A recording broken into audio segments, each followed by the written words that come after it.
you're back, and am I glad you are. Pardon me a moment, won't you?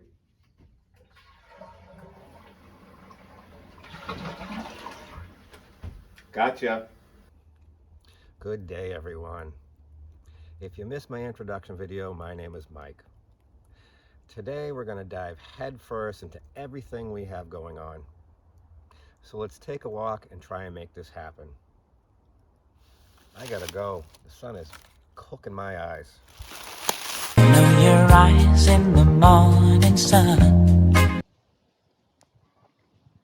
Let's start with a history of the property because it is going to be part of our upcoming videos and it's pretty interesting.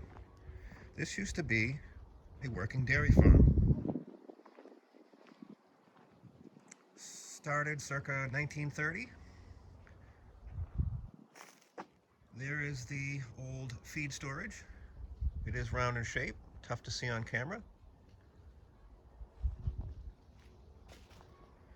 And if we head to my right, we're going to see the old pump house slash repair shop slash tractor barn. Quite obviously, the most casual observer, it's in disrepair.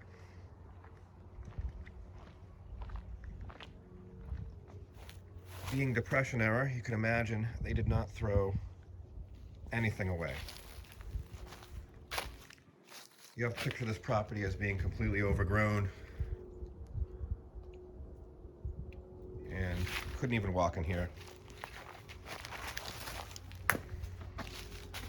This side was the pump house, and this pit would have had a very old, probably 100-year-old pump. I wish I had pictures of it. It's since gone.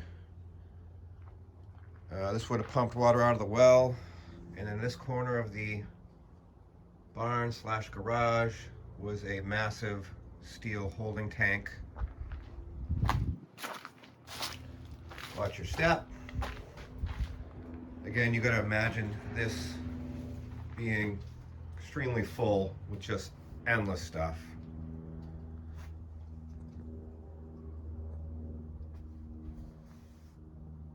I don't know the original configuration, but the exterior walls and roof are obviously a lot newer, circa 1980. But you can see this carrying wall or dividing wall, whatever you want to call it, is much, much older. It's really a shame that no one thought to pull any of the stuff out of here because there was a lot of neat car and motorcycle parts and products.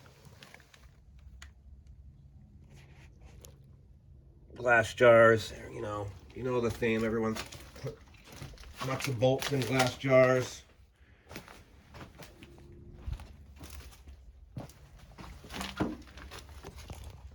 Just a lot of automotive history in here. Someone was also big into refrigeration. Just endless refrigeration parts and pieces. So the other side, which I believe was the tractor. Indoor cars were stored.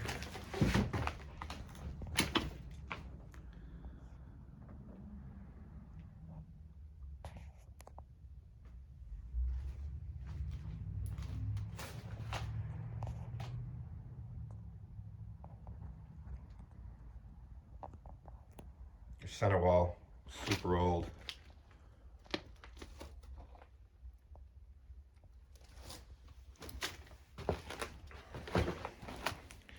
What do you got? Book of Inside Information. I wonder if Martha Stewart has this book. Place in West Virginia. I call it camp. Whoops. Heading back.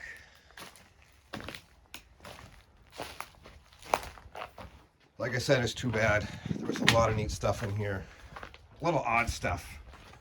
For instance, here's a good one. Open this up. Found dozens of these old electric shavers. Why? No idea. Brake dressing. Is that brake grease? I don't know what you dressed with the brakes with that, but pretty neat. Here's another thing. If you can see it, we can focus in. Being a dairy farm, Curtis Breeding Service, Inc., building better herds, Cary, Illinois. Pretty cool. The electrical box. Old insulators everywhere. Check out the well. You could dig anywhere on this property, feet down, and just find endless stuff, junk. They didn't throw anything away. Never seen anything like it. Old timbers, they use those as fence posts. Here's the old well. Good sized well in my opinion, but I'm not an expert on wells by any means. Let's see if we can get a shot on the inside.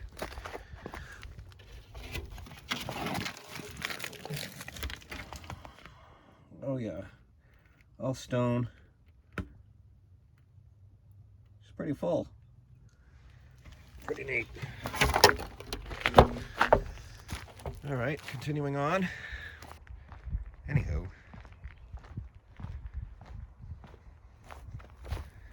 this is the field where the cows hung out.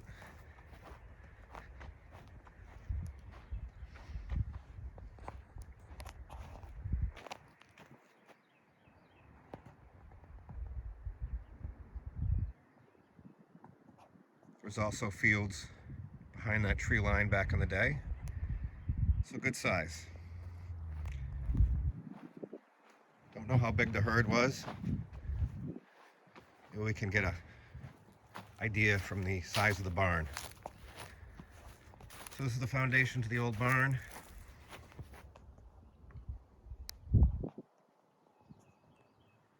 From what I was told, it had a fire, and that was kind of the beginning of the end. Here's where the cows came in and out from the field.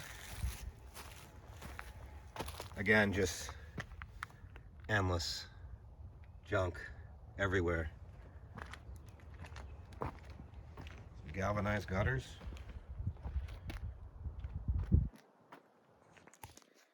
This piece is obviously quite old. Let me know if you know what this is. I'm not up to par on my antique farm equipment. The tines on there, it looks like some kind of thatcher, but I'm probably wrong.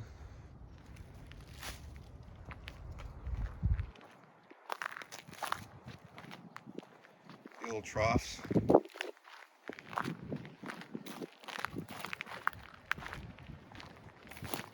Pretty cool.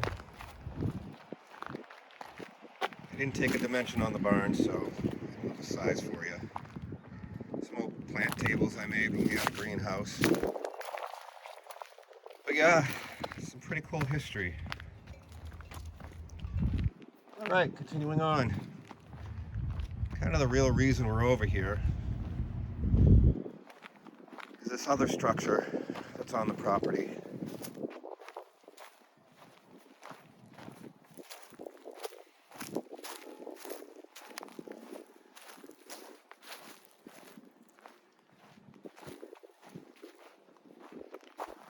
We have here, are you ready? Drum roll. Is a 81 earth house.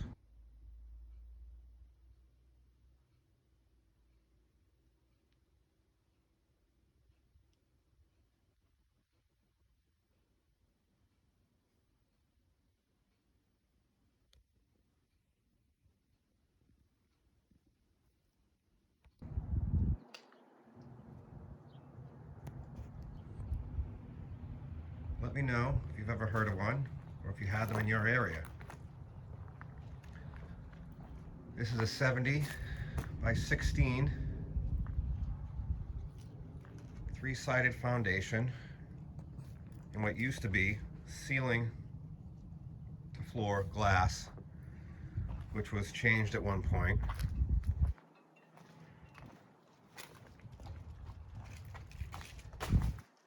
And was designed to be efficient, obviously with the glass. Lots of sun here.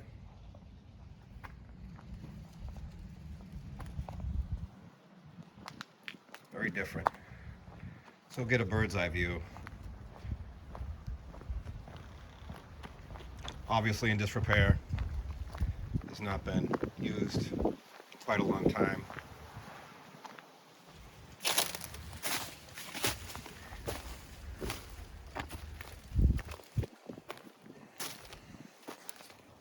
Yep. Yep. As the story goes, you know, we're effed. Oh boy. Oh boy, what? You're fucked. So the reason they called this an earth house was quite obvious, that they built it into the hill here. Not only that, with this little pitch, they used 1.5-inch tongue and groove decking, and then rubber, and then a layer of white bead styrofoam, I think 1/2 inch. And on top of that, they thought it'd be a great idea to put 6 inches of earth and sod on top to help with the efficiency. Now, I don't know, in my opinion, you can imagine the weight of that on a roof with very little pitch. I don't know. Not the greatest idea in my opinion. Let me know what you think. But the real reason it failed is actually because someone, for whatever reason, I'm assuming the sun was too much, and from the end of that support or rafter tail or whatever you guys call it, let me know, to the top of this wall, they had built a roof. And at the two ends, you can see there, they use cinder blocks to close the ends off. And the problem was, you might have guessed it already, is the flashing. They did not flash it correctly. You can see there's a lot of caulking used. And what happened was the flashing failed, water got in behind everything, especially at the ends. It just, you see, failed. Failed all the way along the front, and then headed towards the back. Unfortunately, I believe the house was being used at the time, and no one picked up on it, and it just got worse and worse and worse to the end result you see here. All right. Beautiful day out. My apologies if the wind is being picked up by the phone, but it is what it is. Let's check out inside and let the S show continue. Alrighty.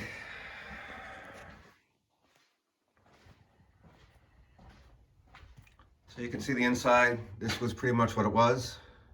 Just the exposed support beams. It looks like they finished the underside of the roof decking with a stain indoor urethane.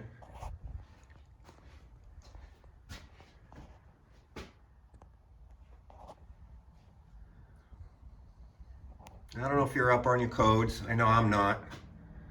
But I believe when you had a seam, I don't know if it pertains to a double or triple, but I thought wherever you had to have a seam, you had to have a post. Let me know in the comments. But that beam, they're all the same. The middle beam's two-pieced, and they just ran bolts through everything. Now again, I don't know why they decided to change the front wall at whatever point. Not sure when they did that. But if you can tell me what's wrong with this picture as well, again, throw it in the comments. So you have a triple picked up by a 4x4 sitting on top of a sill with two 2x4s underneath. Two 2x6s rather. Here's a good one. They ran the 2x4s this way and the 2x6 wall. You know, just when you thought you'd seen it all, right?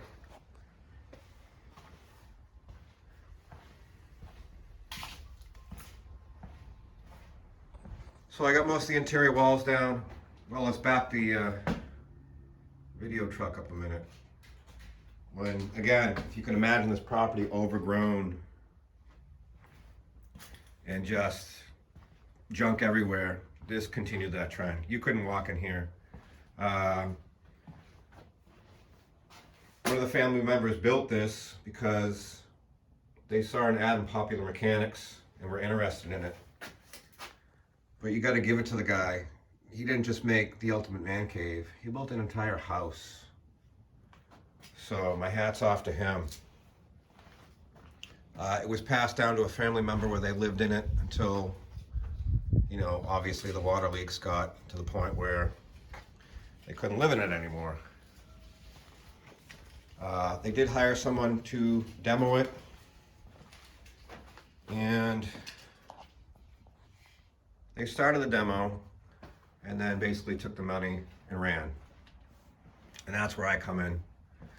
I came in and this was still like, it was just like an abandoned house. There was still carpet on the floor, waterlogged. And there was just stuff everywhere. Furniture, TVs, junk, just endless junk. The hole in the roof, there was probably a 5 to 6 foot pile of earth that I had to shovel out. Yeah, it was just, I wonder why my back hurts. And there's many reasons. Anyways, the plan for this, in my mind, is we try and save as much as possible, which obviously isn't much. Anyways, I digress, losing my train of thought. My two brain cells are fighting. Ugh. Idiot. But my plan was to bring this wall back, because as it sits, it's a little bit over 16 feet from the pocket in the foundation. And if we bring it back, there's 6 inches or 5 1/4 or whatever it is, 5 3/4 for your 2x6 wall, and put it up on that lip and cut these beams back, and then cut the beams flush with the wall and get rid of the, you know, exposed beam on the outside. Can we make it work? You know, we're not rebuilding the house here. We're just trying to make a weather-tight place where we can work on stuff, right? What do you think? And how do we lay it out? You know, there's enough height in here, we could get a vehicle in here if we made the opening wide enough. I'm thinking, I don't know, at least a span of 2 in the middle there. And then we're gonna have to support it with a small steel I-beam, in my mind. Do we make the support beams, you know, obviously in my mind they should be 6x6,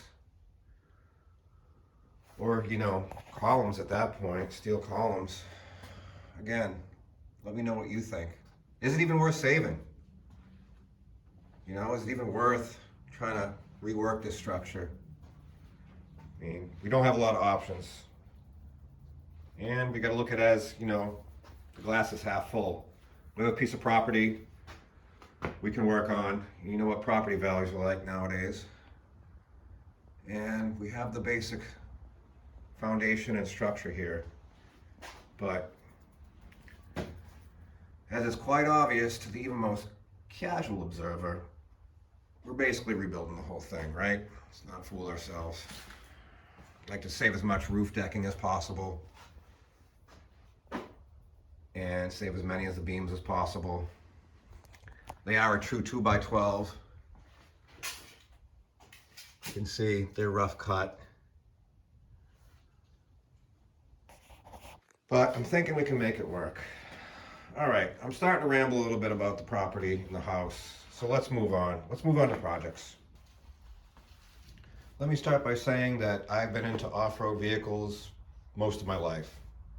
I think I had my first mini bike at 10, my first dirt bike at age 11. It was a 1981 Honda XR80, and it just progressed from there. But what blows my own mind is I've never ever owned or ridden a snowmobile. So probably about 6 months ago, I decided, listen, before my spine doesn't allow me to do such things, we got to cross one thing off the bucket list. And that's get a sled. So I searched and searched until I found these. What we have before us here is a 1988 Arctic Cat Cougar. As you can see, in pretty good condition for the year.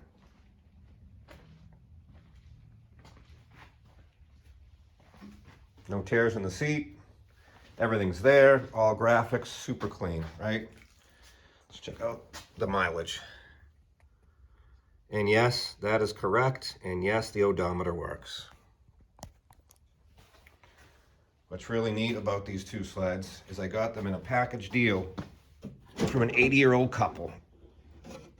And this one in particular, I'm the second owner. I bought it from the original owner. Super clean.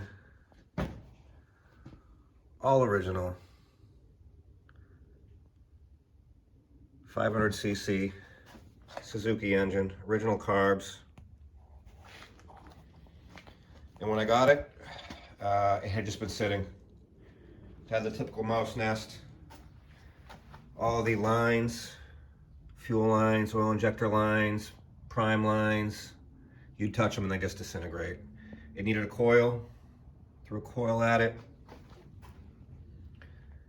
And a fuel pump, obviously. Those are super common.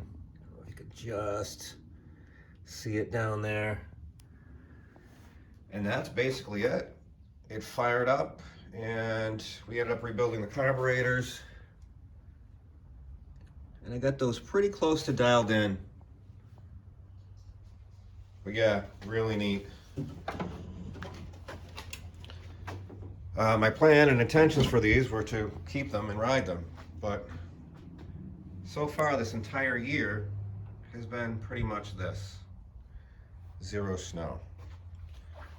And with the job loss, unfortunately, we're gonna have to move them on. All right, the second sled. This one is really neat as well. 1974 Arctic Cat Cheetah, 340. Again, just in my opinion, remarkable shape for the year.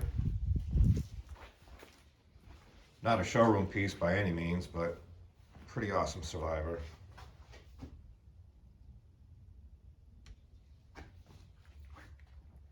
The biggest challenge with this one, not only all same deal with the other one, the fuel lines were all disintegrating, but the fuel tank. There was probably a ½ inch of rotten scale at the bottom, and I spent hours and hours trying to clean it out. Threw the rocks in, did that deal. Mystery oil, diesel, vinegar, you name it. It's got everything, again, all original. It's got the original Walbro carburetor on it. Pulled that, rebuilt that. The gentleman I bought it off it said he added the electric start to it. Don't know if that was an option back in the day. Oh, let's back the old sled truck up. Not having owned sleds my entire life, I know nothing about these. Absolutely nothing. But a motor's a motor, right? But I don't know the history, specs, anything like that. You know, this one's a 340 Kawasaki engine. The Cougar's a 500cc Suzuki engine. Don't know why or when they changed, you know, manufacturers. But yeah. So I got this one running as well, and I don't know if you can see it, but we're out of gas, and you can see, even after spending hours and hours and hours trying to clean this tank out, the filter is all dirty. So we got to change the filter out. And yeah, if you'd like to see these run, let me know. We'll do a quick spot on starting these up, hearing them run, and we're actually supposed to get snow this week, so maybe we'll do, you know, a start and drive them around a little bit. How's that sound? All right, moving on. More projects.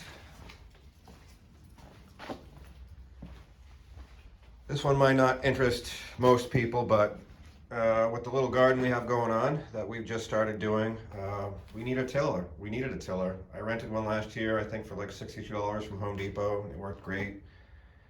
But I found this one on the old marketplace, and it was $40. I believe it's just a yard machine. You know, it's pretty much crap, but $40, the price was right. It's a 6 horsepower Tecumseh, and the guy got it on a clean out, knew nothing about it. And the good part was there was no fuel in the tank. There was oil in it.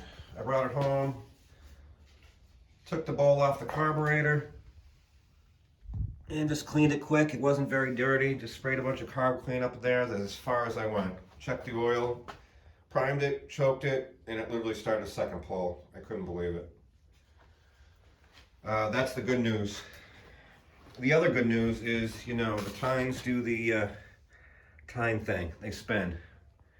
The belt was absolutely junk. It was so stretched and rotted and cracked that the tines didn't move, but I replaced the belt and we got action on the tines. The bad news, it doesn't do the forward reverse thing. It was quite obvious someone had been into it. You know, these covers were just kind of halfway off, odd bolts and clips holding everything on.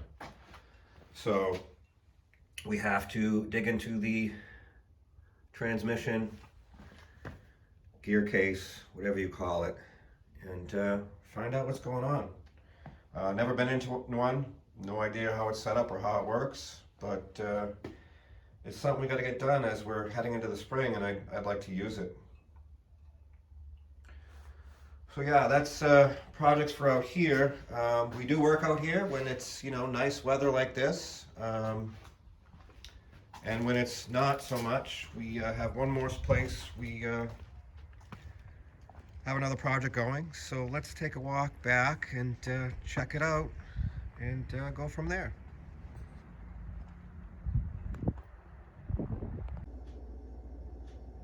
So when weather conditions aren't ideal, we have this unheated room in the back of the house.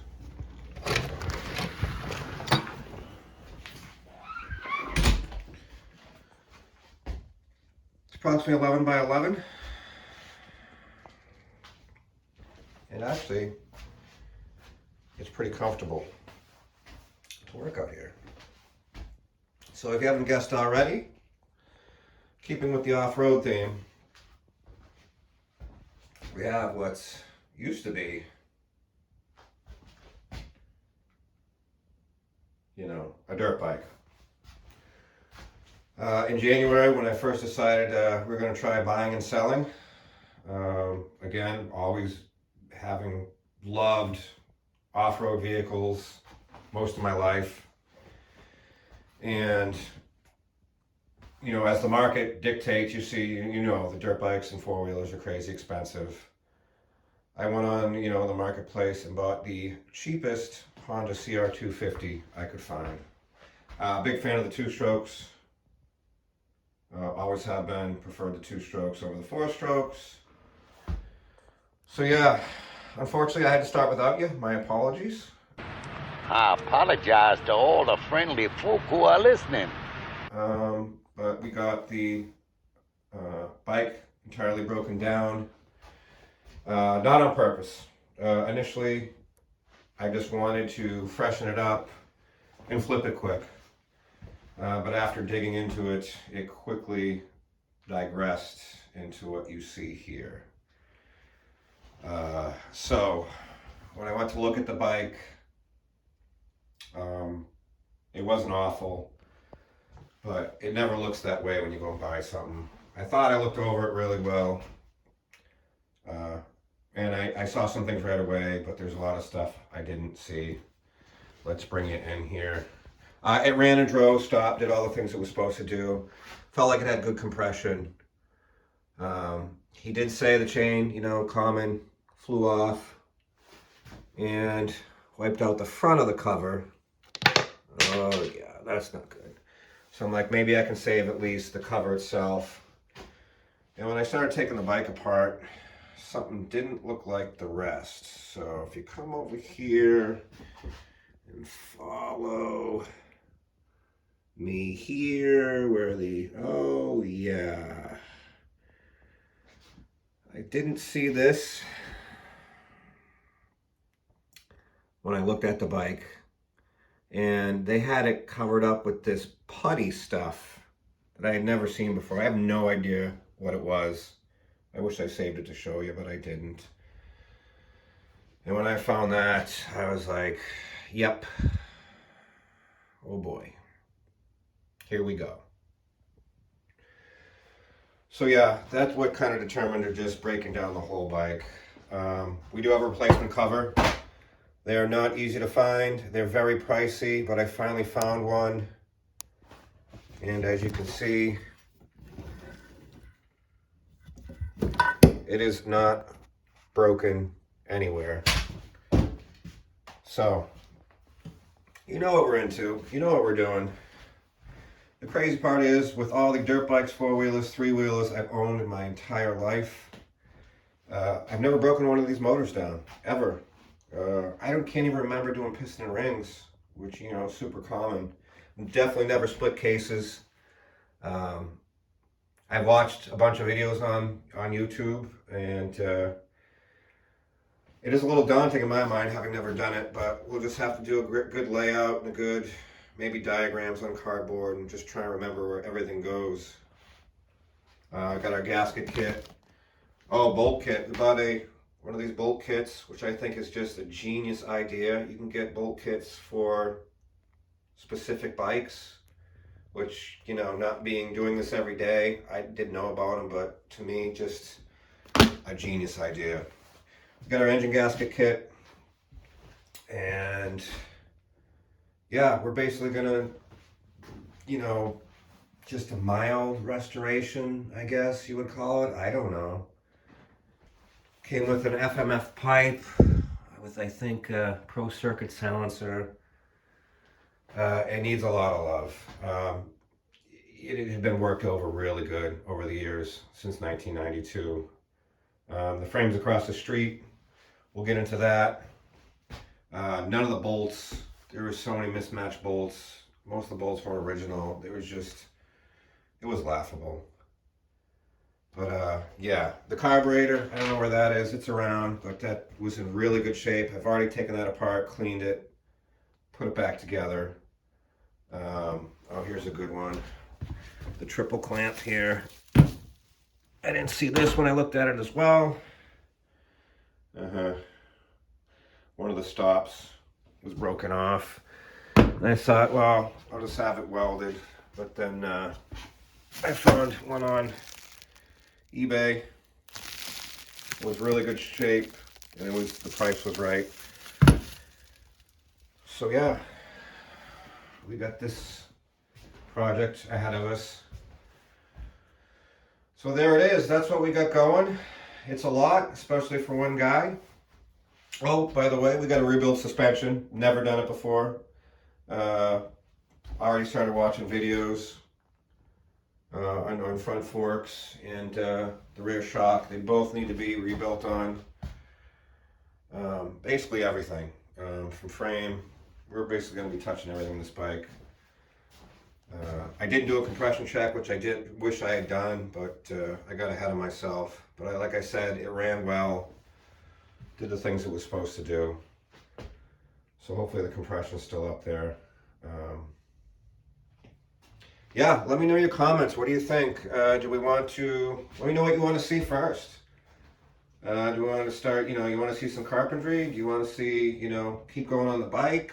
Do you want to see a rototiller gearbox opened up and see how that works?